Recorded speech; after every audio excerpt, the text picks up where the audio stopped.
역대하 35장을 읽었습니다. 자, 요시아가 정말 하나님을 위해서 충성을 다했죠. 성전을 정결케 하고 그리고 성전에 나온 성경대로 하려고 애통하고 옷을 찢고 부르짖고 기도했고 훌다 선지자에게 가가지고 사실 어떻게 하겠습니까? 일을 어떻게 하면 좋겠습니까? 하고 물어보면서 그래서 거기에 대해서 더욱더 하나님을 섬기고 사랑했던 모습을 볼 수가 있습니다. 자, 이렇게 요시아가 하나님을 정말 진정으로 섬기고 하나님 뜻을 따라 이렇게 순종하며 살았는데,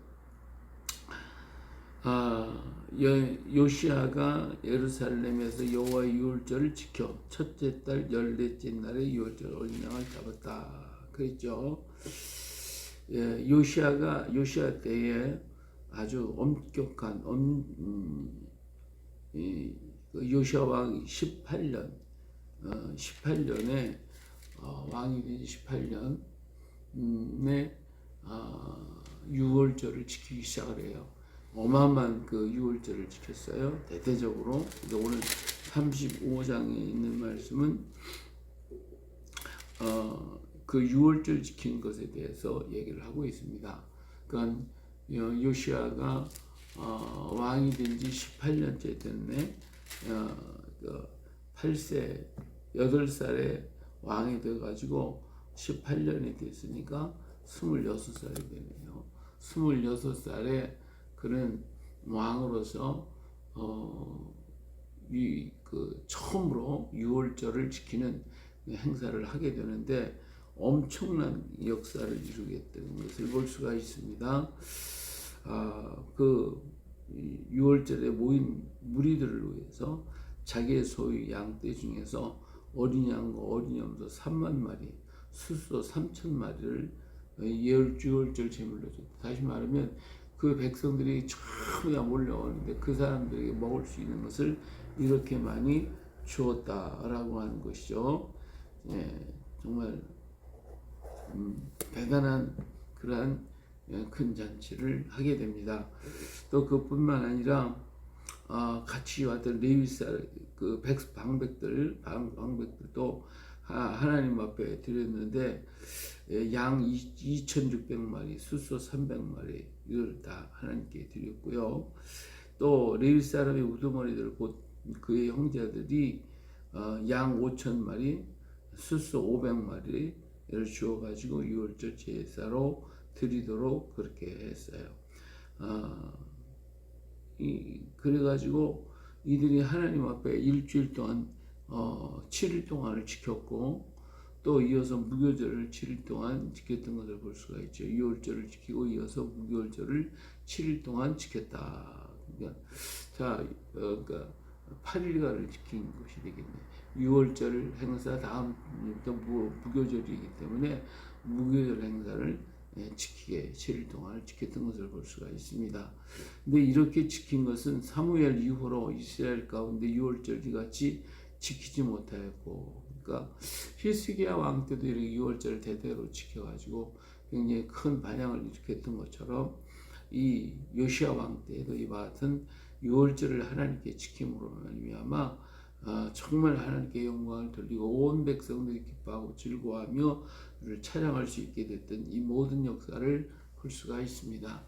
이처럼 정말 하나님의 아름다운 역사가 유대 땅에 계속 이루어졌고 18년이 이루어졌으니까 10여 년의 세월이 흘렀습니다. 근데 그 후에 어떤 일이 생겼냐면 애굽 왕 느고가 유브라데 강가에 있는 갈기미스를 치러 올라갔다 한 것이 여기에서 20절에 나오죠.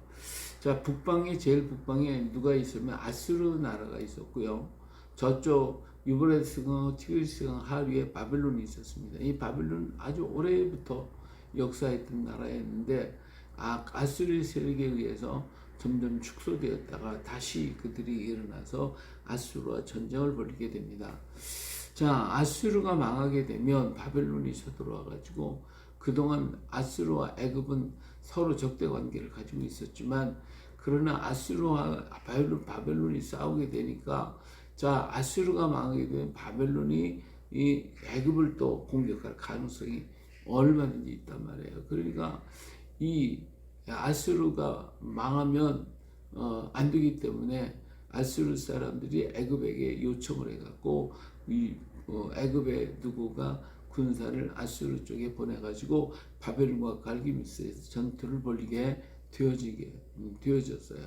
자, 이렇게 해서 그 애굽 왕 누구가 올라올 때에, 올라오게 되려면 이스라엘을 통과해야 돼요. 통과해야 갈기미스까지 저 아수르 도로 북방까지 올라가는데, 가는 도중에 이스라엘의 나라가 있단 말이에요. 그러니까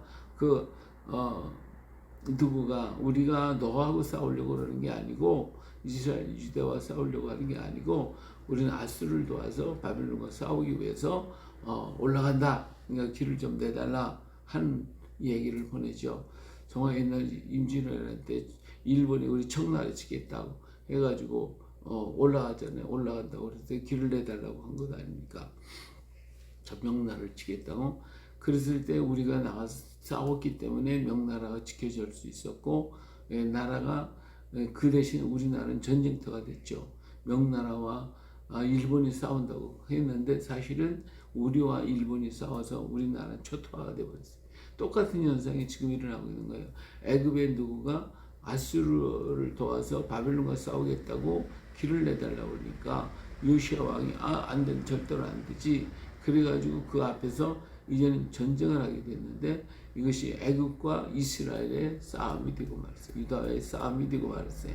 이 전쟁터에서 결국은 애굽의 그 대국을 이길 수가 없었던 요시야는 그때 화살을 맞고 그만 거기서 절명하게 되어지는데, 이것이 바로 요시야 왕이 된 지 31년째 되는 해에 그는 죽음을 당하게 되었습니다. 정말 비극적인 역사가 아닐 수가 없었죠. 나이가 40이 되지 못해가지고 정말 그 팔팔한 나이에 그가 일찍 죽음을 당했다라고 하는 것이죠. 자, 이 전쟁으로 말미암아 애굽의 누구는 화가 많이 났어요. 전쟁의 모든 힘을 다 여기다가 쏟아버렸기 때문에 올라가서 아수르를 도와서 바벨론을 치려고 했지만 결국은 힘도 약해지고 모자라서, 그래서 그들이 패하고, 그래서 다시 돌아올 때 얼마나 화가 났든지 유다를 다시 공격해 들어오는 이런 비극적인 사건이 또 일어나게 됩니다. 정말 안타까운 일이 아닐 수가 없죠. 자, 하나님의 선하신 역사가 이스라엘이 이제 유대 나라가 하나님의 징계를 받을 수밖에 없다고 하는 것을 이렇게 훌다 선지자가 얘기를 했는데, 너는 그것을 보지는 않을 것이다 그랬는데, 그는 그 애굽과의 전쟁에서 전사를 함으로 말미암아 그의 생애가 맞춰지고 이스라엘이 멸망하는 그 모습을 그가 보지는 않았다라고 하는 것을 알 수가 있죠. 근데 이 요시야 왕 때에 그가 정말 백성들을 가리키고 어린 영혼들을 가리켰기 때문에 그들이 자라서 바벨론과의 전쟁에 그 승리를 이루게 되는 이러한 역사를 또한 볼 수가 있습니다. 자, 그래요. 오늘 또 우리 하나님의 역사는 도대체 요시야가 그렇게 열심히 했는데 왜 이기지 못하고 죽게 되었을까 하는 아쉬움도 있고 안타까움도 있지만, 그러나 그 속에서 하나님은 일하고 계시고 하나님의 역사는 이루어가고 있는 거예요. 우리가 이해할 수 없는 부분이 얼마든지 있어요. 그러나 내 의대로 의해할 것이 아니라 하나님의 뜻을 바라보며 걸어가는 우리가 되고, 어떻게 하면 하나님의 뜻을 따라 살 것인가가 중요한 것입니다. 여기에 보면 요시야의 그 바로 누구가 그러잖아요. 우리가 싸우지 말아라. 하나님이 함께 계시니 그들은 하나님을 거스르지 말라. 그들은 멸하실까 하노라 하고 얘기를 했잖아요. 그런데 이 말을 안 들었어요. 물론 그들이 애굽 사람들이 하나님의 이름을 병지해서 얘기를 했다라고 생각을 했겠죠.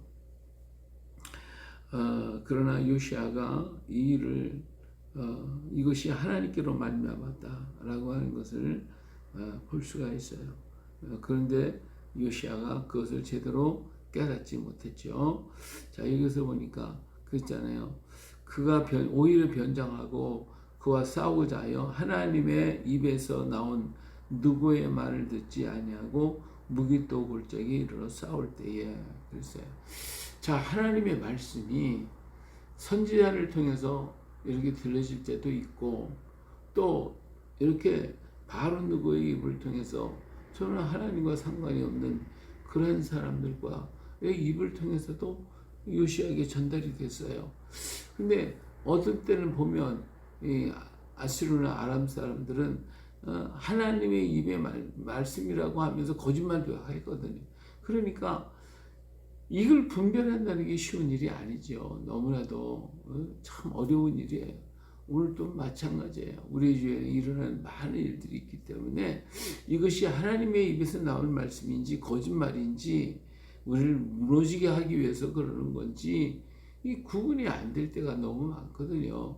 그러니까 오늘 우리들 자신이 정말 하나님의 그 역사를 들을 수 있도록 성령의 큰 은혜를 받지 않으면 우리가 분별할 수가 없는 거예요. 오늘 시대에도 하나님의 뜻을 우리가 알고 그 뜻 가운데 순종할 수 있도록 우리가 늘 구할 것이 뭐예요? 성령 충만 구하시고 성령의 지혜를 구하고 성령의 인도함을 받아야 우리가 하나님의 말씀인지 그렇지 않은 건지 이게 하나님의 뜻이 어디에 있는지 우리가 구분할 수가 있게 된다 그거죠. 예, 그래서 우리가 정말 하나님의 뜻은 어떤 때 보면 우리가 답답하죠. 하나님 빨리빨리 이 문제 좀 처리해 주셨으면 하는데도 하나님은 느긋이 계시고 그 사이에 수없이 많은 의인과 정말 백성들이 고난을 당하고 어려움을 겪고 있음에도 불구하고 하나님 잠잠하실 때도 있으니까 정말 안타깝다. 왜 그러실까? 우리가 알 수가 없어요. 그러나 하나님은 그 일을 통하여 하나님의 역사의 수레바퀴가 움직여져 가고 있다는 거 우리는 잊어서는 아니 될 것입니다.